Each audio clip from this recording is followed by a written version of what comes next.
Boa noite, meu povo, sejam bem-vindos, como vocês estão? Sejam bem-vindos à nossa aula de glutonaria, uma aula com muitas expectativas. Nossa, eu tava com muita expectativa de estar aqui com vocês. Que bom que vocês estão aqui, vem chegando. Vamos lá, eu tenho muito conteúdo para passar, então eu não vou dormir no ponto. Vamos fazer um combinado? Vocês que estão entrando agora, boa noite. Nós vamos fazer um combinado. Vocês vão pegar e vocês vão falar no chat para as pessoas que perguntarem que eu vou responder as perguntas depois da aula, tá bom? Tô muito feliz de estar aqui com vocês. Meu coração tá assim que não se aguenta, gente. Eu tava doida para começar. Vamos lá? Então, assim, eu vou seguir, tá? Quando terminar, aí vocês vão escrevendo aí pra mim, ó, ela vai responder depois, tá bom? Boa noite, meu povo. Vamos lá? Vamos começar? Gente, quantas pessoas lindas entrando. Vamos lá. Sem mais delongas, porque o que a gente tem é conteúdo para passar hoje. Mas o que é glutonaria, Poliana? Glutonaria é uma qualidade de ser glutão. Beleza, não adiantou de nada. Isso mesmo. Eu não sei pôr tema aqui não, Ju. Eu nunca pus tema, gente. Como é que põe tema na live? Mas enfim, vai sem tema e é isso aí. Pra gente não perder. Depois eu tenho que aprender a pôr tema na live, né? O que é glutonaria? Glutonaria é a qualidade de ser glutão. Só vai. Mas aí eu não ajudei ninguém, né?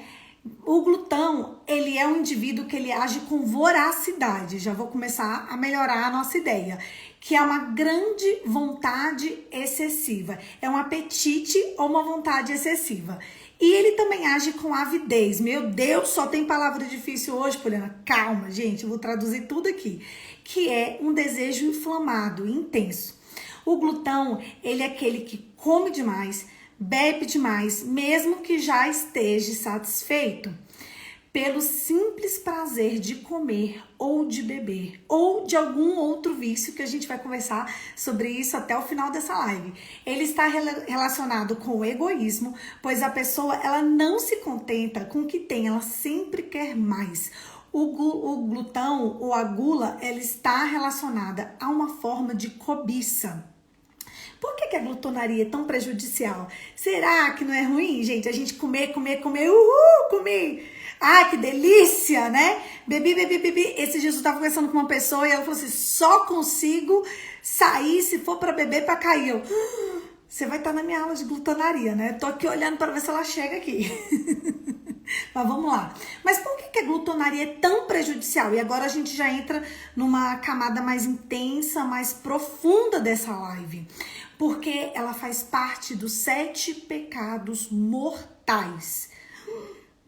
Mortais, 7 pecados mortais, eu vou traduzir um pouquinho melhor para vocês. São 7 pecados capitais. Quais são eles? Soberba, avareza, inveja, ira, luxúria, preguiça e gula.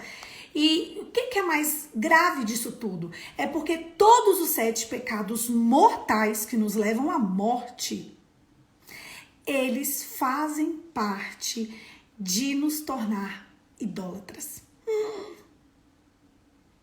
Meu Deus. E eu quero trabalhar um pouquinho com vocês. Eu vou mais profundo, né? E eu vou mais profundo com vocês. Eu vou trabalhar com vocês um pouquinho só, tá? Sobre idolatria. E o que é idolatria, gente? Idolatria é um culto que se presta a ídolos. Deus, ele abomina toda a forma de idolatria e ele chama de maldito todos aqueles que praticam a idolatria. Lá em Romanos capítulo 1, diz que a idolatria provoca a ira de Deus. A intenção de Satanás é nos tornar idólatras e tem 3 tipos de idolatria. Primeiro, são idolatrias por falsos deuses, que é um pecado que rouba a glória de Deus. Ela ocupa o lugar que Deus deveria ocupar na nossa vida e ela é uma rejeição ao Deus vivo e nos faz ter uma falsa adoração. Porque a etimologia da palavra idolatria vem de imaginação. Imaginar. Então você imagina que você adora um Deus, sendo que não é. Eu vou dar uma olhadinha aqui, porque eu coloquei uns textos para a gente mergulhar na palavra. Deuteronômio, capítulo 5, versículo 6, diz assim: eu sou o Senhor, o teu Deus, que te tirei do Egito, da terra de escravidão. 7. Não terá outros deuses além de mim. Não farás para ti nenhum ídolo, nenhuma imagem ou qualquer coisa no céu, na terra ou nas águas debaixo da terra. Aqui ele estava falando sobre os 10 mandamentos. Lá em Deuteronômio, capítulo 27, versículo 15, diz o seguinte: maldito é quem esculpir uma imagem ou fizer ídolo fundido, obra de artesão. Ele é detestável, assim diz o Senhor. Lá em Levíticos, capítulo 26, versículo 1, diz o seguinte: não fareis para vós ídolos, nem levantareis imagens de escultura, nem estátuas, nem porei pedras figuradas na vossa terra para inclinar-vos a ela, porque eu sou o Senhor vosso Deus. Isaías, capítulo 40, versículo 18 ao 20, diz assim: não fareis para vós ídolos, nem vos levantareis imagens de escultura, nem estátuas, nem porei pedras figuradas na vossa terra, para inclinar-vos a ela, porque eu sou o Senhor vosso Deus.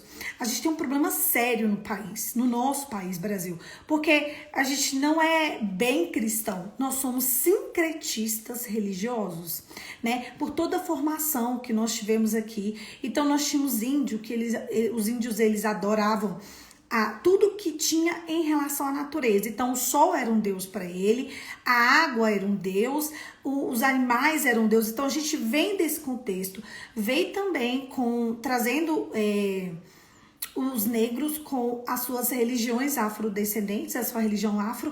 Então eles foram tolhidos de adorar os deuses deles e eles foram catequizados pelos portugueses. Então o que eles fizeram? Eles continuaram adorando os deuses deles do jeito deles e eles passaram a adorar por obrigação os deuses do cristianismo, o Deus do cristianismo sendo catequizados. Então, o que aconteceu na nossa base, na nossa formação? Por que a formação brasileira é uma formação muito, muito complicada? Porque ela é uma formação que ela vem de esconder falsos deuses. Ela vem de esconder outros deuses e outras divindades. Entende? Então, hoje, o nosso desafio quanto brasileiros é a gente entender que a gente não pode simplesmente pegar um pedacinho de cada Deus e achar que ele é o nosso Deus. Porque o único Deus verdadeiro é o Deus que fez a terra, o céu, a água e o mar. Deus Pai, Deus Filho e Deus Espírito Santo. Vamos seguir. O segundo tipo de idolatria é a idolatria quanto ao dinheiro. O amor ao dinheiro, ele nos torna gananciosos. E os gananciosos são cegos. Eles não veem absolutamente nada além do objeto da sua ganância. Damascena. Isso aí tem versículo bíblico? Tem sim. 1 Timóteo, capítulo 6, versículo 10 diz o seguinte: porque o amor ao dinheiro é a raiz de todos os males. E alguns nessa cobiça se desviaram da fé e assim mesmo se atormentaram com dores. Então, o ganancioso, ele sofre, ele sente dor, sabe? Não significa que o ganancioso vai ter dinheiro. Significa que ele vai percorrer o caminho do dinheiro. E aí eu vou ler para vocês também Colossenses, capítulo 3, versículo 5. Diz assim: assim façam morrer tudo que pertence à natureza terrena de vocês: imoralidade sexual, impureza, paixões, desejos maus e a ganância, que é a idolatria. Não precisa de mais nada, né? Mas eu quero trazer o próximo passo da idolatria, que são 3 tipos de idolatria.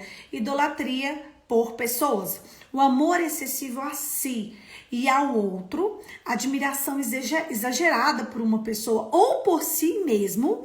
Esse é o tipo de idolatria que ela está no nível humano, numa natureza da carne, do desejo e da vontade. E eu quero ler para você, eu não vou ler porque ele é bem grande. Lá em Atos, capítulo 14, versículo de 8 a 15, os apóstolos de Cristo, eles fizeram milagre e a pessoa que recebeu o milagre, ele começou a adorar, né, os apóstolos como se eles fossem literalmente deuses. E eles falaram o seguinte: eu vou só... Paulo e Barnabé. Eu vou só ler o último capítulo, o último versículo para vocês, o 15. Homens, por que vocês estão fazendo isso? Nós também somos seres humanos como vocês. Estamos trazendo boas novas para vocês, dizendo-lhes que se afastem dessas coisas vãs e se voltem para o Deus vivo, que fez o céu, a terra, o mar e tudo que neles há. Então, é uma natureza carnal que a gente tem de ser idólatra mesmo. Então, a idolatria, ela tem 3 aspectos. Primeiro, idolatria contra falsos deuses, idolatria contra dinheiro e idolatria contra a pessoa. E a idolatria contra a pessoa pode ser outra pessoa ou a gente mesmo. Eu dei uma recapitulada porque isso vai ser muito importante para os próximos minutos da gente.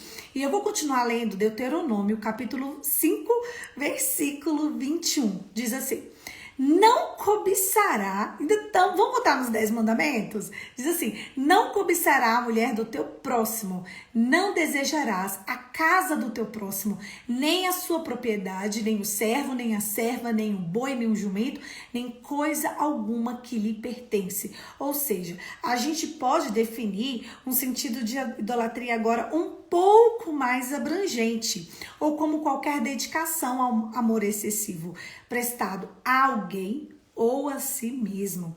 Ou essa pessoa se torna o Deus da outra pessoa, daquela pessoa. Em outras palavras, Deus fica em segundo plano. Agora vamos voltar para o nosso foco principal, que é a glutonaria. E por que a glutonaria é uma idolatria, vocês sabem? Porque a glutonaria, ela é uma idolatria quanto a pessoas. Então a gente já percorreu os limites entre a adoração e a gente já sabe o que é uma adoração ao Deus verdadeiro e uma adoração a Satanás, que é vinda de forma de idolatria. E quando eu sou uma pessoa glutônata, eu sou uma idólatra. E a idolatria quanto a pessoas é o tipo de idolatria que rege a glutonaria. E ela é uma idolatria porque a pessoa idolatra a si mesma. Ela busca uma vida baseada no seu prazer carnal, em saciar o seu desejo. Ela está intimamente ligada ao prazer da carne. Eu vou ler para vocês aquele texto básico para a gente falar um pouquinho mais sobre glutonaria, tá bom? Gálatas, capítulo 5, versículo 19. Vai do 19 ao 21, tá bom? Vou aqui. Porque as obras da carne são manifestas, quais sejam adultério, prostituição, pureza, lascívia, idolatria, feitiçaria, inimizade, porfia, emulações, ira, peleja, dissensões, heresias, inveja, homicídios, bebedices, glutonarias e coisas semelhantes a essas, acerca das quais vos declaro, como antes já vos disse, que quem comete tais coisas não herdarão o reino dos céus. Se você está preocupado em ir para o céu, acho bom você continuar nessa live. Se você está querendo agradar o coração de Deus, se você está querendo se livrar desses ciclos viciosos, fica comigo. Fica aqui que a gente vai aprender a se livrar de tudo isso que nos afasta de Deus. Vale lembrar que o pecado da glutonaria, ele não se restringe ao vício à comida. Ele também é um vício da alma. E ele é um vício do espírito. Ele é um vício que ele acomete o teu corpo, a tua alma e o teu espírito. O teu corpo, ele fica em disfunção. O teu espírito fica longe de Deus. E a tua alma, ela sofre de dores. São dores tão fortes, tão pesadas, tão intensas que a gente nem sabe. E como que acontecem essas dores? Como que a gente fica perdido? Como que a gente não sabe? Porque parece que tá tudo bem. Eu vou para a igreja, eu oro, eu até jejuo às vezes, mas acontecem coisas, acontecem coisas que eu não consigo, romper em Deus. E esse dia, essa hora, você chegou aqui, uma livezinha aí sobre glutonaria. Ele é o dia que pode mudar a tua sorte para sempre. Não só mudar a tua sorte, mas mudar a tua sorte e a sorte de todos os teus. Porque a luta, na nossa luta contra o espírito da glutonaria, ele não é uma luta carnal, mas é uma luta espiritual. E é por isso que eu decidi fazer essa live para todo mundo que quisesse assistir essa live. É uma luta que ela luta contra principados e potestades. A pessoa que luta e que ela vence contra o espírito da glutonaria, ela vence e ela rompe barreiras da vida cotidiana. E é por isso que ele é tão sério. E detalhe, a gente precisa de lutar contra o espírito da glutonaria todos os dias da nossa vida. Sabe por que é um vício da alma? Porque ela ocorre quando o gosto domina sobre a fome. É quando o querer domina acima do que a gente precisa. E é um desejo incontrolável por tudo aquilo que excede o que a gente precisa. A glutonaria, ela não tem necessariamente a ver com excesso de peso, sabe? Porque às vezes a pessoa tá bem acima do peso, mas ela tá muito doente. Ela tem a ver como você conduz essa sua capacidade alimentar. Ou seja, existem muitas pessoas magras e glutônatas. Inclusive, mas muitas mesmo, porque às vezes a pessoa é magra, ela quer comer para ver se o metabolismo dela faz alguma coisa ali por ela. E, gente, esse não é o caminho. Esse não é o caminho. O nosso excesso de peso não é resolvido com dieta, sabia? Ele é resolvido antes disso tudo com jejum e oração, porque todo excesso carrega uma falta e um descompasso espiritual. Presta atenção, antes que as coisas aconteçam no mundo carnal, eles acontecem no mundo espiritual. E a luta do teu peso, ou para você engordar, ou para você emagrecer, ela tem a ver com a tua vida espiritual, tá? A gente vai vencer o nosso excesso de peso, ou a falta do peso, no mundo espiritual primeiro. Primeiro a gente rompe essa barreira, depois, resolvido. O demônio da glutonaria, ele é capaz de destruir o nosso corpo, a nossa alma e o nosso espírito. E a gente acha que o problema é na comida. Mas não é. Ele é combatido com armas espirituais. E é por isso que eu tô aqui com vocês. Porque, escuta, presta atenção. Me responde aí. Pessoal que já fez aula de jejum vai saber essa, né? E também eu já respondi isso algumas vezes no Caixinhas. Mas vocês sabiam? Quem sabia, escreve sabia. E quem não sabia, escreve aí pra mim. Não sabia. Você sabia que a gula é o desejo insaciável por comida, bebida e drogas? Poliana, de onde você tirou isso? Do dicionário. Comida, bebida e drogas. Você sabia disso?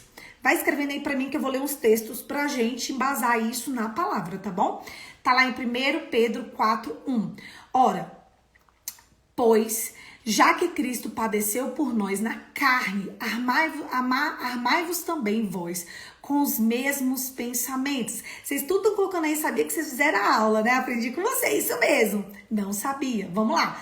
Ora, pois que Cristo padeceu por nós na carne, armai-vos também vós com esse mesmo pensamento. Ou seja, padecimento na carne. Que aquele que padeceu na carne já cessou o pecado, para que, no tempo em que vos resta na carne, não vivais mais segundo as concupiscências do homem, mas segundo a vontade de Deus. Porque é bastante no tempo passado que vós fizesseis a vontade dos gentios, andando em dissoluções, concupiscências, que fala sobre prazeres sexuais, borrachices, glutonarias, bebedices e coisas abomináveis, como a idolatria. Gente, presta atenção. O que é borrachices? Não vou deixar vocês sem significado, tá bom? Borrachices é estado de embriaguez. Ele coloca embriaguez aqui 2 vezes.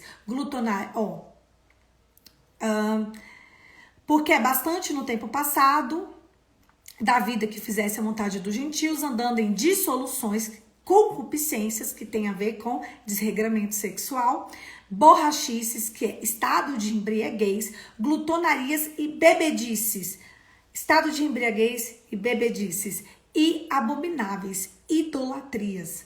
Agora eu vou ler mais o texto de Lucas, capítulo 21, versículo 34.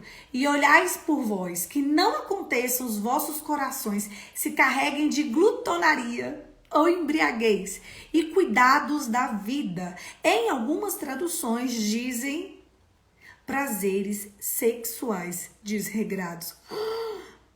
Que venham sobre vós de improvisos naquele dia. Eu tô contando essa para vocês que vai fazer parte de agora. Eu vou ler de novo. Lucas, capítulo 21, versículo 34. Presta atenção. E olhai por vós. Eu tenho que olhar para mim. Para que não aconteça no meu coração, nos vossos corações, que se carreguem de glutonaria, embriaguez e dos cuidados da vida. E venham sobre vós o improviso daquele dia. Olha, presta atenção, gente. Que coisa séria. Que coisa séria. A glutonaria, ela está completamente atrelada à escassez financeira. Presta atenção. Provérbios, capítulo 23, versículo 20. Escuta. Não ande com os que se encharcam de vinho, ou seja, glutonaria ligada à bebida, e nem com os que se panturram de carne, glutonaria ligada à comida. Pois os bêbados e os glutões se empobrecerão e de sonolência, e eles vestirão trapos. Os glutões e os beberrões empobrecerão, e a sonolência os vestirá de trapo. Então quer dizer que a bancarrota, esse problema financeiro, tem a ver com uma base de idolatria em relação à glutonaria? Tem. Talvez por essa vocês não esperavam. Gente, eu tô vendo que vocês estão perguntando demais os versículos, e as pessoas que estão perguntando são pessoas que compraram já a aula de disciplina. Tá tudo no e-book. Calma, gente. Calma. Presta atenção. Isso mesmo. As perguntas serão respondidas após a live. A glutonaria está extremamente atrelada à escassez financeira. A glutonaria nos impede de ser disciplinados. E com isso, na prática, todo o dinheiro que a gente ganha e que a gente conquista será para satisfazer as concupiscências da nossa carne. Considerando que o nosso desejo vai ser apenas para satisfazer nós mesmos, a gente passa uma vida experimentando a bancarrota. Damascena, o que é bancarrota? Falei que não ia deixar vocês sem significado. Falência. Falência. Sabe aquela pessoa que passa a vida inteira falido? Pois é, né? Deus restitui, Deus restaura. Não, pois é, cuida da glutonaria, amado. Considerando que o nosso desejo será apenas para satisfazer, a gente passa a vida inteira lutando contra a bancarrota. Um migrador e um devorador são dois anjos caídos. Lembra que tudo vai ter significado. O que é anjo caído? Demônios. Anjos caídos são demônios. O migrador e o devorador, dois anjos caídos, eles recolhem a nossa oferenda na satisfação dos desejos carnais e levam a Mamon. Quem é Mamon? O ganancioso, o príncipe desse século. É tipo assim, o Deus chefão, sabe? O Deus chefão do anjo caído. Com isso, a gente vive uma interminável falta de domínio próprio e de ciclos de bancarrota, tá? Vamos lá, vamos destrinchar isso melhor. Então, quer dizer que todas as vezes que eu faço mau uso do meu dinheiro, eu experimento uma oferenda a Mamon através do migrador e do devorador. Aí, quando eu experimento o migrador e o devorador, eles são dois anjos caídos que eles levam a minha oferenda a Mamon. E Mamon é o príncipe desse século. Ele é um demônio. Então, demônios recolhem minha oferenda. Ali, quando eu senti aquele prazer. Sabe quando você come, que você fala... Ai, comi, gente. Comi que eu não consigo nem piscar. Você tá pegando e você tá oferecendo uma oferenda a Mamon através desse dinheiro carnal. A gula nos faz ser escravos do sentido e do prazer. A gente fica escravo do próprio corpo, de modo que a gente não consegue responder a nenhuma experiência sensorial. O glutônato, ele não sente, ele só foca no prazer carnal dele. E a questão é que a gente acostuma o nosso corpo a nunca ir além. E com isso, os nossos sentidos não trabalham da melhor forma. A gente nunca está em estado de alerta, que é o estado responsável por grandes realizações. A gula, ela é a porta de entrada para outros vícios também. A gula, ela gera fornicação, a dureza de coração, a sonolência e o desespero. O problema da gula é que ela envolve o nosso relacionamento espiritual. O glutônato, ele fica cego e surdo, então ele não consegue ver Deus. Por isso que ele se torna um idólatra. A gula, ela é a loucura do estômago. Sabe por que as pessoas não seguem dieta? Não é por falta de comida, ou não é por falta do que ter aquele cardápio, mas é pela falta do prazer na comida que ela está acostumada. O desregramento sexual. A gente falou bastante de textos, né? Agora não tem muito texto não, porque eu já deixei os textos lá em cima. O desregramento sexual, conforme eu já li para vocês, está totalmente ligado ao desregramento com a comida. Poliana, por que eu sou uma pessoa que trai tanto? Eu nem queria ser assim. É porque você é um glutônato. Poliana, por que o meu marido, Poliana? O meu marido, ele é um homem que só me trai. Ele só me trai porque ele é um glutônata acima de qualquer coisa. Fora toda a situação, Poliana, eu sou uma mulher e eu não consigo. Eu não consigo, Poliana. Por que você não consegue? Porque você precisa primeiro combater o espírito da idolatria. Depois você combate esses pecados sexuais. A glutonaria, ela é a busca desenfreada pelo prazer, também por todas as práticas pecaminosas. A glutonaria do grego, ela é traduzida como orgias. Eu quero falar um pouquinho com vocês agora sobre o caso dos bariátricos. É muito comum a gente ouvir que a pessoa que fez uma cirurgia bariátrica, ela se tornou um alcoólatra. Vocês já viram isso? É muito comum, eu conheço muita gente bariátrica que fala isso. Ou viciada em alguma outra droga, porque eles começam a fumar ou fazer outras coisas também. E eles não entendem por quê. Ou ainda tem alguns que têm uns impulsos descontrolados, que pode vir em forma de consumismo, comprar cá, ou ambição pelo trabalho, dinheiro, enfim. Sabe por quê? Porque a questão é que a pessoa, ela tirou o estômago e ela venceu aquela glutonaria do estômago. Beleza, mas a mente não mudou. A mente não mudou. E o vício que era dedicado apenas à comida, ela começa a ser dedicada a outros prazeres, inclusive o desregramento sexual. Eu já ouvi muita gente falar assim pra mim, Poliana, depois que a pessoa fez bariátrica, ficou maluca, sexualmente falando. Tem fundamento.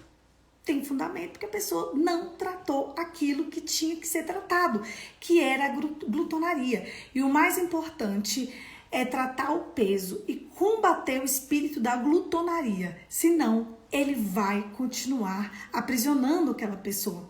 Eu quero dar um exemplo, que é o exemplo de Eli. É um exemplo muito bacana. Eli, ele aparece na Bíblia descrito e ele é o pai de Ofni e Finéias, que eles eram todos sacerdotes. Ele morreu com 98 anos, quebrando o pescoço, caindo da cadeira, depois da notícia que os filisteus tinham matado os filhos dele, que estava acontecendo uma guerra lá nessa hora, e tinham roubado a Arca da Aliança, que era o que representava a presença de Deus. Os dois filhos de Eli, eles não tinham nenhum temor ao Senhor. Você já ouviu, né, dos bariátricos? Porque é muito real isso, porque eles tiram o estômago, só que não trata a mente, né? Então vamos voltar. Os filhos de Eli não tinham temor pelo Senhor. Eles desrespeitavam o próprio pai. Eles eram sacerdotes, meu Deus. Eles transgrediam as leis de Deus. Eles violavam algumas regulamentações acerca da idolatria, do que era consagrado. Eles seduziam as mulheres que iam lá nos templos fazer adoração e tinham relações sexuais com elas, falando que aquilo era adoração a Deus. Qualquer coincidência aí, né, com a realidade de agora, meu Deus do céu. E eles se ocupavam, as mulheres que se ocupavam de forma voluntária, eles pegavam elas. E na prática pecaminosa e imoral dos filhos de Eli era conhecida por todo Israel e influenciava negativamente a vida de Eli. E ele até tentou repreender os filhos dele, mas por que ele não conseguiu? Vocês sabem? Porque ele tinha um probleminha. Ele já estava com a sua mente tão cauterizada que eles não ouviram a voz do pai. E eu vou explicar por que eles não ouviram a voz do pai. Porque que aquela voz ativa do sacerdote não fez sentido e causou um endurecimento muito profundo no coração e veio o juízo de Deus. Mas para isso eu vou ler o texto. Eu dei uma explicadinha e agora eu vou ler o texto para vocês entenderem. Os filhos perversos de Eli. Tá lá em 1 Samuel, versículo do 2 ao 12. Aí eu vou ler até o 17, tá? E depois eu vou ler o 22. Eu vou pular e vou ler o 22. Os filhos de Eli eram homens perversos. 1 Samuel 2, do 12 ao 17 agora. Os filhos de Eli eram homens perversos que não tinham nenhuma consideração pelo Senhor. Olha o temor do Senhor faltando aí. E eles, nem por seus deveres de sacerdote. Certa vez que alguém oferecia um sacrifício, ele vinha um servo do sacerdote com um garfo grande de 3 dentes, enquanto a carne do animal, sacrifício estava cozinhando, o servo colocava o garfo na panela, no tacho, no caldeirão e exigia que tudo viesse com o garfo, fosse entregue aos filhos de Eli. Assim, eles travavam todos os israelitas que iam adorar em Siló. Às vezes, o servo chegava antes mesmo da gordura do animal, antes que a gordura do animal fosse queimada no altar, exigindo: não dê essa carne cozida, mas dê a carne crua para o sacerdote, que o sacerdote asse. E se esse homem oferecia o sacrifício, ele dizia: leve o quanto quiser, mas antes é preciso queimar a gordura. O servo retrucava: não, entregue a carne agora, ou tomarei a força. Versículo 17. O pecado desse homem era muito sério ao Senhor, pois tratava com desprezo as ofertas ao Senhor. Agora eu vou ler o 22. Do 22 até o 25. 22. Eli estava muito idoso, mas sabia que os seus filhos faziam ao povo de Israel, que eles seduziam as moças junto às entradas da tenda do encontro, e por isso lhes disse: ouvi do povo que o mal que vocês praticam. E por que vocês continuam a agir assim? Isso é Eli tentando repreender os filhos dele. Pare com isso, meus filhos, vocês são bons. Não são bons comentários que eu escuto entre o povo do Senhor. Se alguém peca contra outra pessoa, Deus poderá intervir a favor do culpado. Mas se alguém peca contra o Senhor, quem poderá interceder? Contudo, os filhos de Eli não deram atenção ao pai, pois o Senhor já havia decidido matá-los. Eu vou ler para vocês agora rapidinho sobre a morte de Eli. Presta atenção no texto. Tá em 1 Samuel, capítulo 4, versículo 18. 1 Samuel 4, 18. Diz o seguinte: quando ouviu falar na arca, ele caiu da cadeira para trás, perto do portão da cidade. Ele estava muito velho e gordo. A Bíblia que está dizendo isso. Por isso, quando caiu, quebrou o pescoço e morreu. Eli foi líder do povo de Israel por 40 anos. Em algumas traduções diz que ele estava muito velho e pesado. Nessa que eu peguei, estava dizendo que ele estava muito velho e gordo. A paz naqueles dias, porque estava tendo uma guerra contra os filisteus, mas foi 40 anos de paz. E a paz naqueles dias trouxe um comodismo para ele. Será que a paz que está acontecendo aí na sua casa, o acesso fácil ao Danoninho aí, ó. Tu tem dinheiro para comprar Danoninho com chips e brigadeiro? Será que isso não tem te deixado na zona de conforto igual deixou Eli? Será que o seu relacionamento com Deus não está de longe por causa do danoninho que você come? Isso fica claro depois que Ana, a mulher de Eucana, foi orar lá desesperada. Senhor, me dá um filho, senão eu morro. E ele achou que ela estava bêbada. Mas você sabe por que ele achou que ela estava bêbada? Embriagada em algumas traduções. Porque isso era exatamente o que os olhos dele viam. Pessoas embriagadas, pessoas fartas, pessoas que comiam, pessoas glutônatas. Então ele só conseguia ver aquilo que os olhos dele enxergavam. Ele viu uma mulher ali, ó, parecendo, sabe, uma oração eloquente, uma oração entregue. Ele falou, já sei, tá igual os meus filhos. Bêbada. Só que ela fala, eu não tô bêbada. Eu não tô bêbada. Eu estou com minha alma atribulada. E ele falou, então, se você está com a sua alma atribulada, Deus vai conceder o desejo do seu coração. Sabe por quê? Porque para um glutônato é impossível enxergar a pureza e a adoração. Ele só consegue enxergar coisas semelhantes a ele. Por isso, ele achou que ela estava bêbada. Ele é sempre lembrado de uma forma bem trágica, porque ele não tinha controle sobre sua própria casa. Embora não apareça na Bíblia participando diretamente de algum dos pecados dos seus filhos, ele acabou entrando nesses pecados por omissão. O erro fatal de Eli foi de querer honrar os seus filhos em vez do Senhor. Sabe o que isso é? Idolatria contra pessoas, que o tornou em um glutônato. Além disso, parece que os filhos dele sempre acabavam acabava sempre se beneficiando indiretamente do comportamento ganancioso dos filhos. Então, assim, o meu marido é ganancioso. O meu filho é ganancioso. Quero filho, né? E a minha prima é gananciosa, mas eu tô aqui só com eles. Então, ele se beneficiou, gente. Sabe o que aconteceu? Eu vou ler pra vocês o que aconteceu. Poliana, mas qual que é o embasamento? 1 Samuel 2:29. 1 Samuel 2:29 diz assim: porque Deus mandou um outro profeta para repreender Eli. E olha o que Deus falou para Eli. Porque pisastes o meu sacrifício e a minha oferta, pisaste no meu sacrifício, na minha oferta de alimentos, que ordenei na minha morada, e honra o teu filho mais que a mim, para envergonhardes, para engordardes com o principal de todas as ofertas do meu povo de Israel. Deus falando para ele, peraí, você está honrando mais o seu filho do que a mim, para você comer e engordar com a oferta? Eu vou ceifar vocês. Portanto, a gente pode perceber que Eli, apesar de sacerdote, ele era entregue à glutonaria.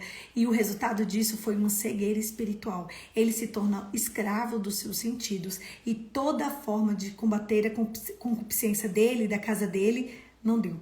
Deus matou todo mundo num dia só. A descendência dele foi exterminada da face da terra todos os dias. No mesmo dia, os filisteus mataram os filhos. Ele morreu, que ele quebrou a cabeça caindo da cadeira. E depois a nora dele morreu, dando luz ao filho. No mesmo dia, quando ela ficou sabendo que o marido morreu, que o sogro morreu, que o cunhado morreu, ela entrou em trabalho de parto e ela morreu. Meu Deus do céu. Meu Deus do céu. Mas, Poliana, meu Deus, que história trágica, gente. É muito trágico mesmo. E como que a gente pode combater a glutonaria? Pelo amor de Deus. Que essa é uma aula para aprender a combater a glutonaria, né?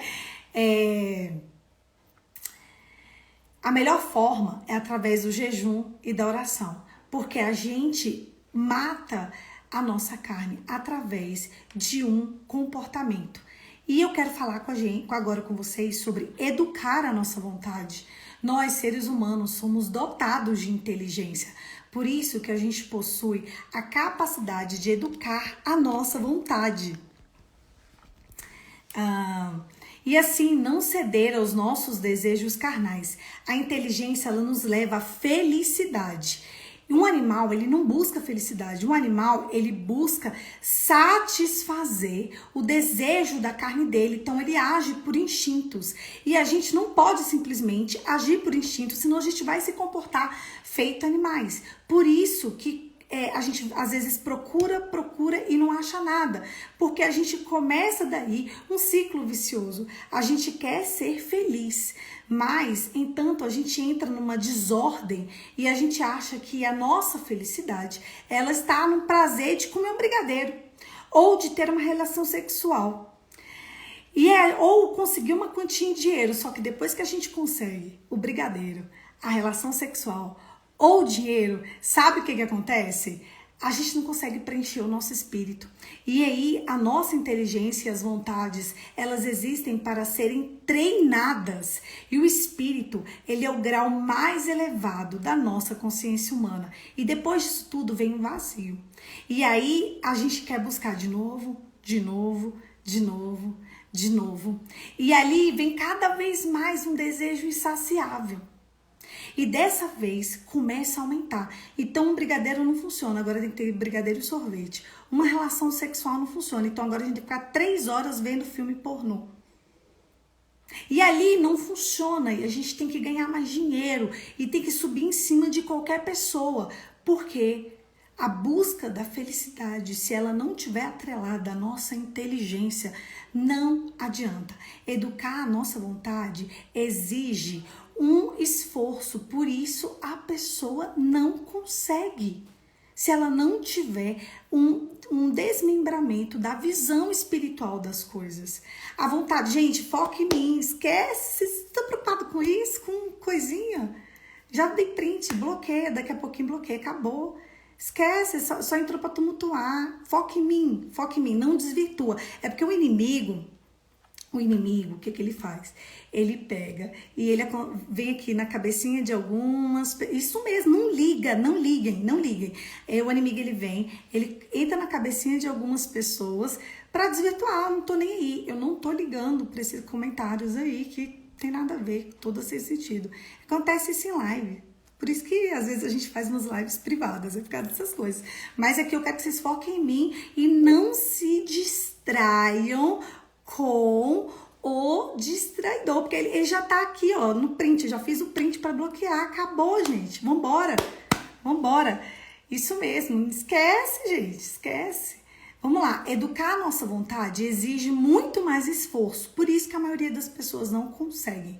E a nossa vontade educada, ela faz com que a gente não seja refém dos prazeres que irão aprisionar a nossa felicidade. A vontade educada nos ajuda a organizar a nossa vida, os nossos bens de forma pessoal e orgânica. Portanto, a vontade, quando ela é guiada da forma inteligente, ela é formada atrás da felicidade. Exatamente, ela é orientada ao desejo de alcançar o bem maior. Presta atenção. Tudo começa no mundo espiritual. Por isso que o primeiro passo para a gente entender o que é isso é o temor do Senhor.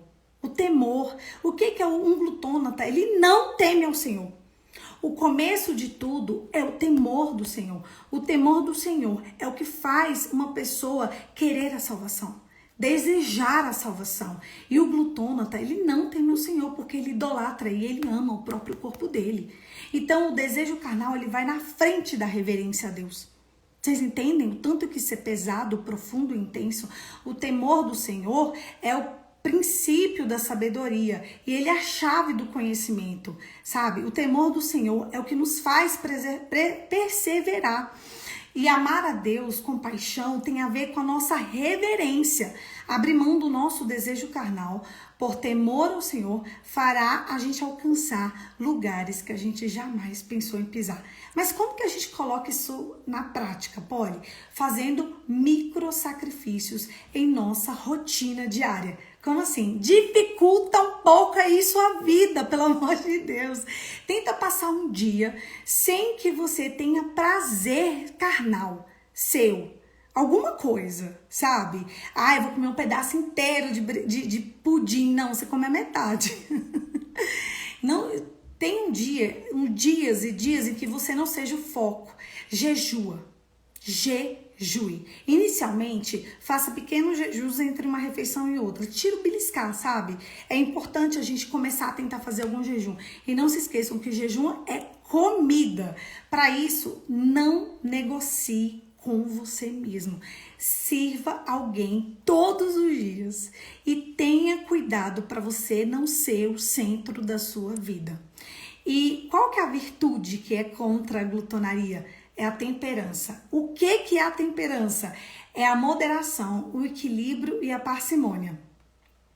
Do latim, eu vou ler aqui, tá dizendo assim: temperantia, guardar o equilíbrio. A virtude da temperança, ela ensina pra gente que a gente precisa ter controle sobre os nossos impulsos e ela nos ajuda a ter domínio sobre as vontades e os nossos desejos e impor um limite de ser moderado. E eu vou começar a concluir aqui com vocês e eu vou dizer que o caminho para combater o espírito da glutonaria, ele não é fácil não. Ele é extremamente árduo e doloroso, porque ele se aplica contra os sacrifícios da nossa própria vontade. Ou seja, ele é um processo lento, muito lento. Ele é um processo diário que provavelmente vai levar o processo de uma vida inteira para acontecer. Para combater a glutonaria, necessariamente, obrigatoriamente, a gente precisa ter disciplina. A gente vai falhar várias vezes, sabe? Porque combater a glutonaria é combater a nossa própria carne. Então, não adianta a gente achar que a gente vai sair dessa live com uma vara de cinsala bibibi e vai, pronto, agora eu não sou glutônica. Não, a glutonaria, ela é um desejo matado na carne diária, ponto a ponto, um a um. De fato, se a gente não parar, uma hora a gente vai chegar lá, rumo à liberdade. A gente precisa cuidar daquilo que é o desejo da nossa carne aplicado de forma exagerada. E o pior é que a glutonaria, ela alcança gerações.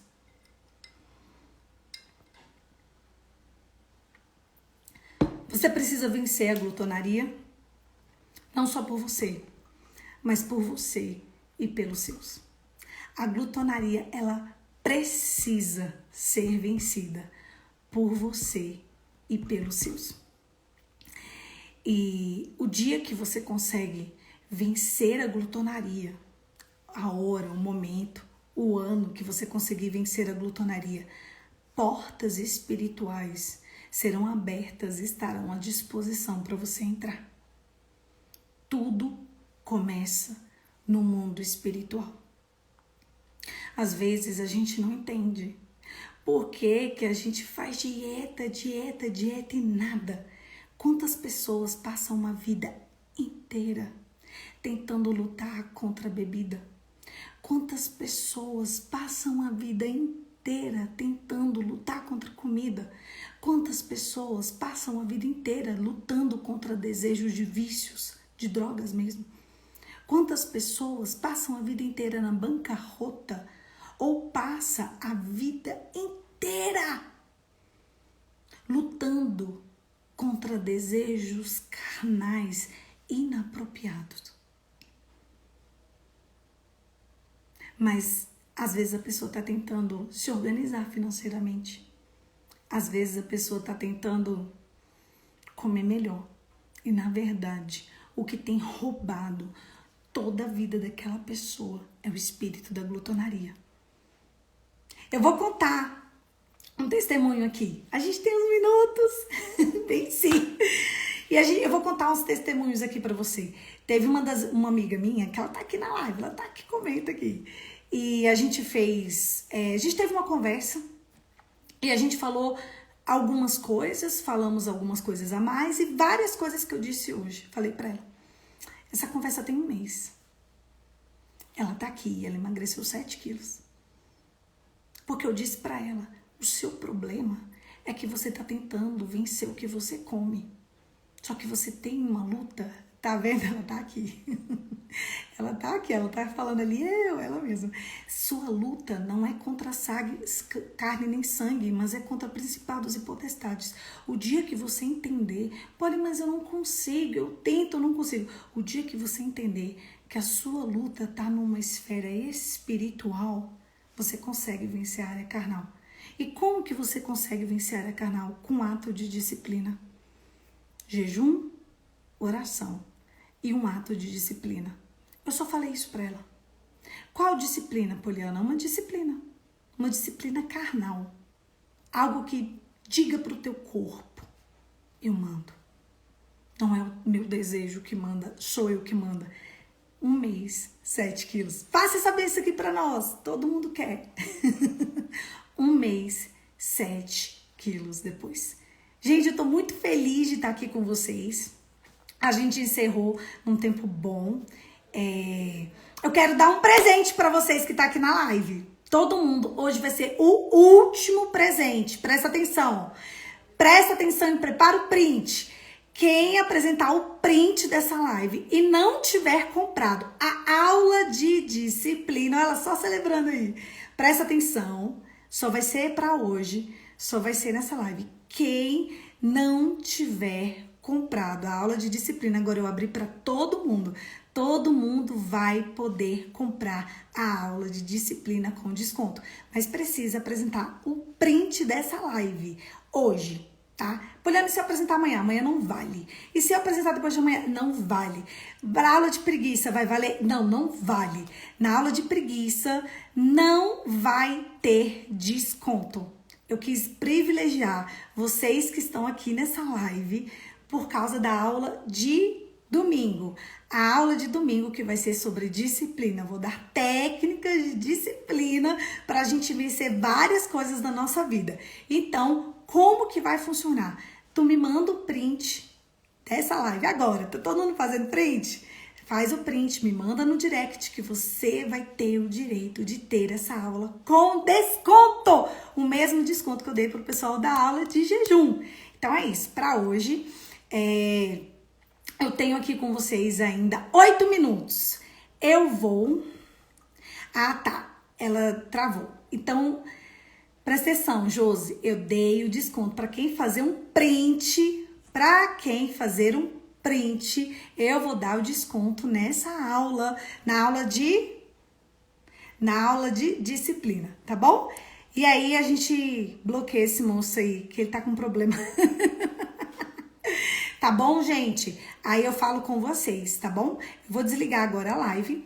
E o que eu vou fazer agora? Para responder todas as perguntas de vocês, eu vou abrir um caixinhas, eu vou ficar hoje aqui respondendo um caixinhas no Instagram, nos stories, tá bom? Porque aí eu vou tirando a dúvida de todo mundo, que igual a gente fez da outra vez, que aí as pessoas vão ficar a par de tudo, tá bom? Quem viu, quem não viu a live, a live vai ficar salva 24 horas, tá? Eu vou deixar essa live, obrigada meninos, eu vou deixar essa live salva por 24 horas, tá bom? E aí, vai ficar salva por enquanto aqui no Instagram. E aí, vocês têm 24 horas para vocês estudarem a live, vê-la, tudo, que teve muita informação, muito conteúdo. E eu queria passar o máximo de informação. A gente tinha muita base bíblica, muito texto para ler. E eu queria ler todos pra gente sair daqui mesmo com a palavra, junto com a palavra. É isso. Um beijo, fica com Deus e até daqui a pouquinho, ó. Vou abrir, já vou abrir o caixinhas e vocês falam comigo, tá bom? Um beijo.